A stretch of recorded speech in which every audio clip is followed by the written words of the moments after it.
Summarize what they've said and everything, and I agree with them and disagree with them in some areas. I'll start by agreeing with the pastor.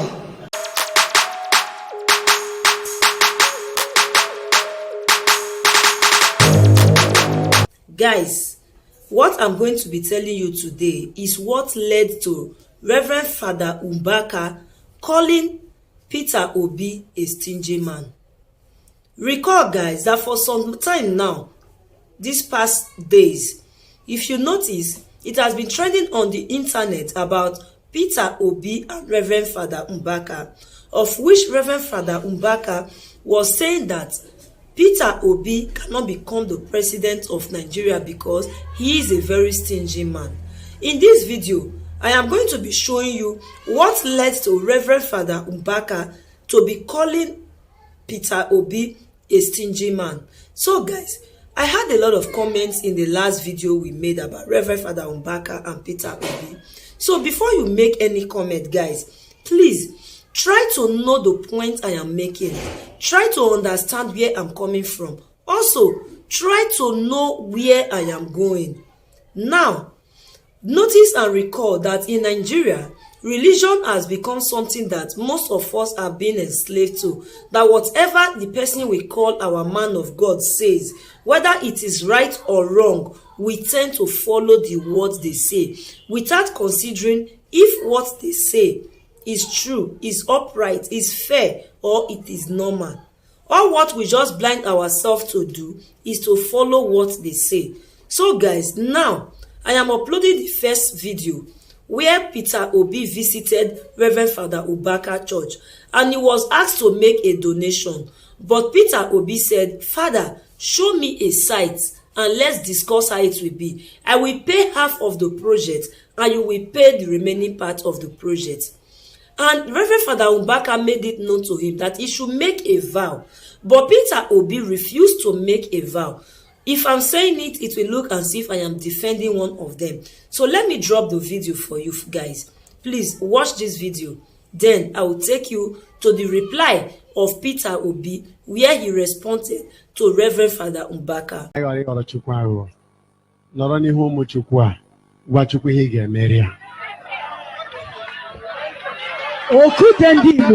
Oh, yeah, it means you don't want to do anything for God. Yeah, but I won't get it. Father, even with the strength, as a nigga, I'm a project. I want to have a cardi project. Okay, come to know your question. My name is a political statement. Father, my mother made a political statement. Only of that same and I'm say my Peter Obi have never promised things and fail. I'm a fundamental Catholic. Even when I'm going to come to me, but in my car, you can promise say Mary here in Anambra. Praise the Lord. In your capacity and what God has done for you, Governor. Get money, okay, get money, get into what's in our call here. God hates stinginess. I'm the one I'm a quick auto. I'm a quick here, guys, again, though. Otherwise, again, article will fail. Oh, boy, back a paint to go, but on all time back. Get it.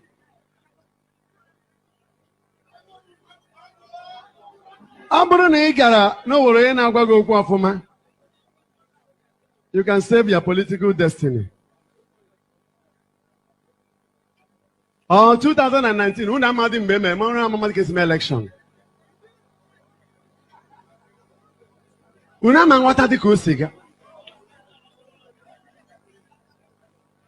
Praise the living God. Here game one work and you work at bazaar. O man wa oji. Get on tell me na ko. Chere bigo. Guys, now that you have watched the video, what do you think? Now, the man said, show me a project, point out a project that I can fund. He refused to drop cash. Now, let me play the one that has been trending on the internet for some days now, where Reverend Father Francis Mbaka said that Peter Obi cannot be the president of Nigeria and that he prefers old generous men to a young Peter Obi who is a stingy man. Before I'm going to drop that video, let's analyze something. The politicians we have all had in the past, they have been generous, and their generosity has taken us to where we are today.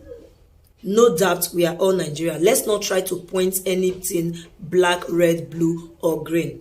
In essence, what I'm trying to say now, we have been on the norm of PDP. They are cashful people. They give people money. They dash money. Now we entered into the trend of the APC. Of course, you guys saw what delegates went home with. Each delegate, what they went home with, because they are generous people. And now he is saying that he prefers a generous old man than a vibrant young man who is stingy. The question is between me and you. Are you going to suffer for another 8 years? Or you are going to liberate yourself? Vote wisely. I am not a campaign manager of any of the political parties, neither any aspirant. What I'm trying to say is that you should use your head this time. You should use your sense this time. Don't do the things that will lead you to suffering for another 8 years. Now, let me play that video for you. Then I will drop Peter Obi response to the Reverend Father. So guys, watch. A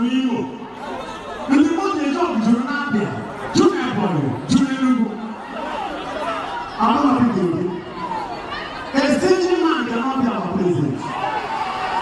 We are all hungry. We need a generous person.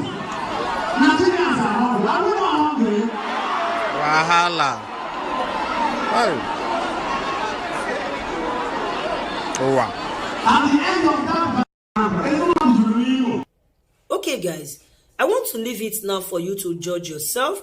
Now, with what he has said, being a man of God, is it really right for him to drag this man in public that he should come back and redeem the vow he vowed? In that video, recall the first video we dropped, Peter Obi refused to make a pledge. He refused to make a vow, even when the Reverend Father was trying to force him to pledge.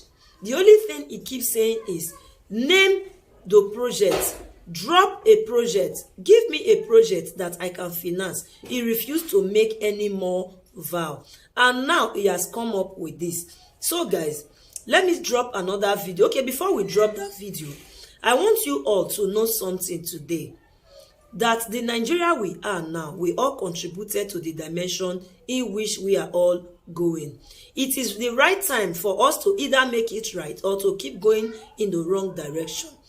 What I am trying to say in essence is this. Guys, talk to yourself. Talk to your conscience, because the decision we are making in this forthcoming election is either going to affect us or is going to affect our children for tomorrow. So let me drop Peter Obi's video now for you people to watch as well. His reply to Reverend Father Francis Mbaka.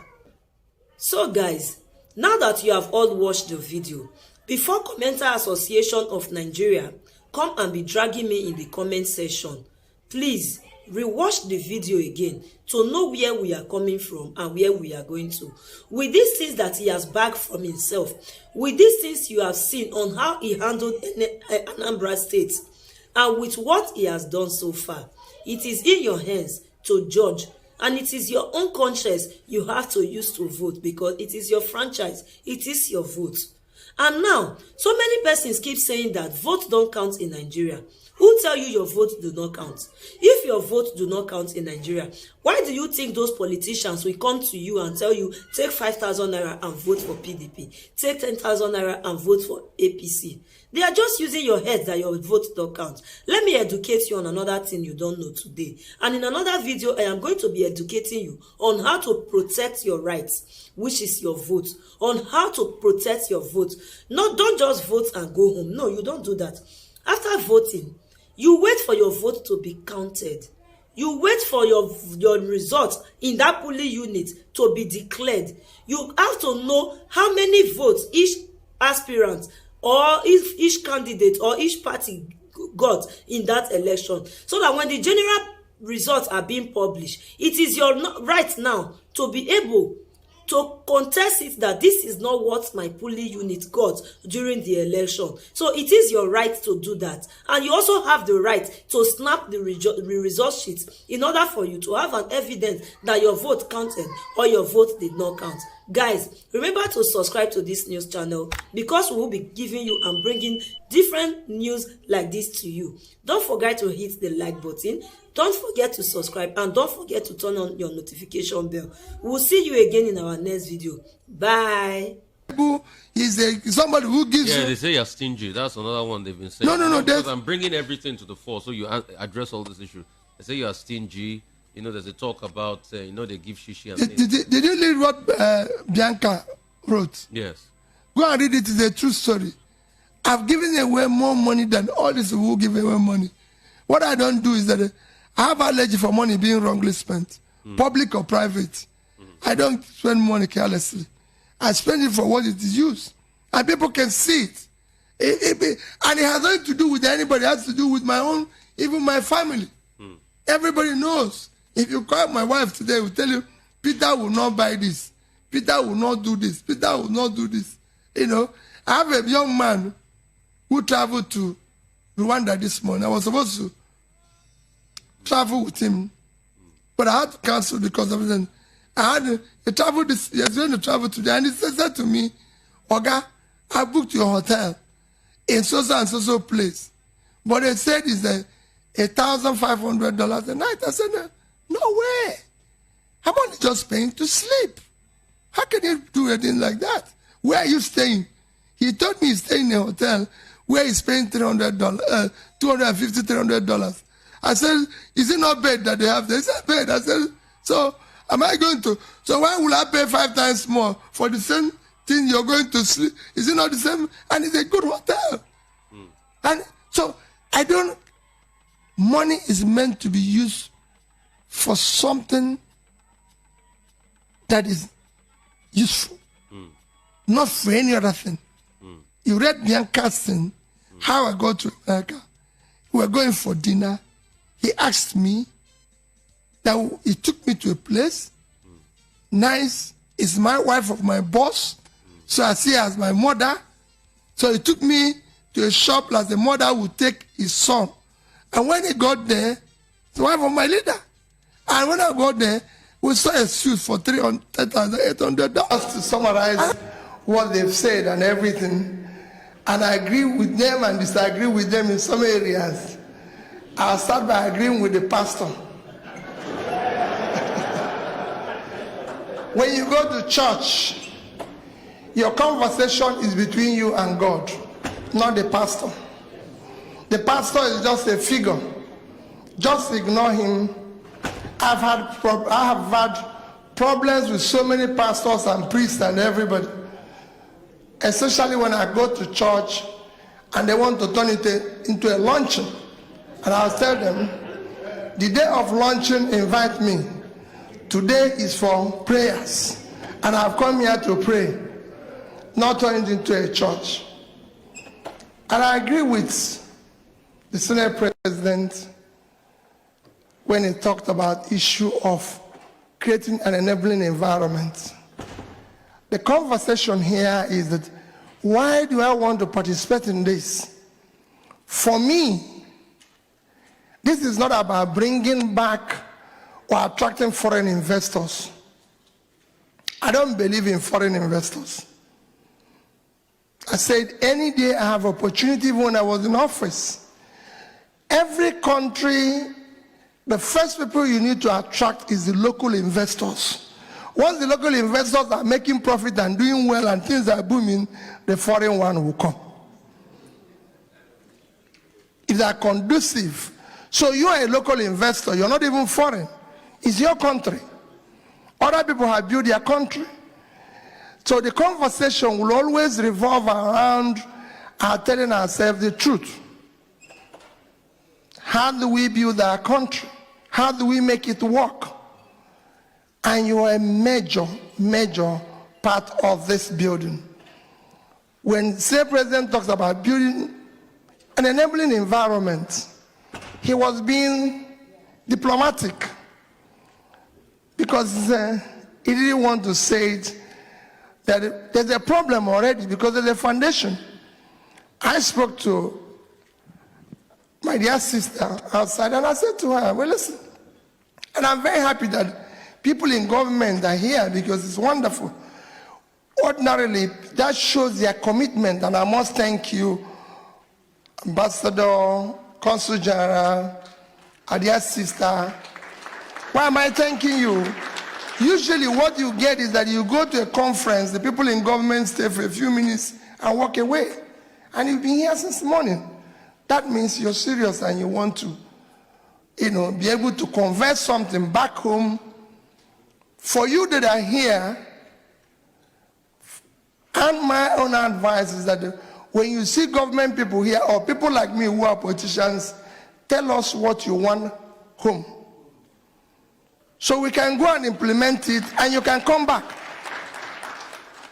Because unless it is conducive, your investment won't work. As people were talking, I was speaking to people individually to know how they feel about what is being said, to know whether they will invest money. There's still some who are saying it with a sense of, oh. Then I say, why don't you say what you want? Why don't you tell us what is happening? And the question is very simple. If people talk about foreign investment and foreign direct investment, you a key plank to, if you listen to presentation of Igadelo, very good company, first class company. I like when they tell you that if you need a lawyer, they're very good, I can recommend them. But at the end of the day, it's for us to look at it, why are you not home? Why is the money not flowing home? The Chinese are doing it in their country, the Indians are doing it in their country, every other person is doing it, every country, Vietnamese, everywhere. Why are Nigerians not doing it? Because there's a problem. There's nothing wrong with Nigeria. It's a country that is so good. Lovely place, good weather, everything. The only thing that is wrong in Nigeria is people like me. The leadership is wrong. Period. And that's why we are not attracting the FDI we need. She has all the power to do what you want her to do. But let me tell you, she has a limited power. Those who will stop her are people like me, the politicians that I voted in. If she wants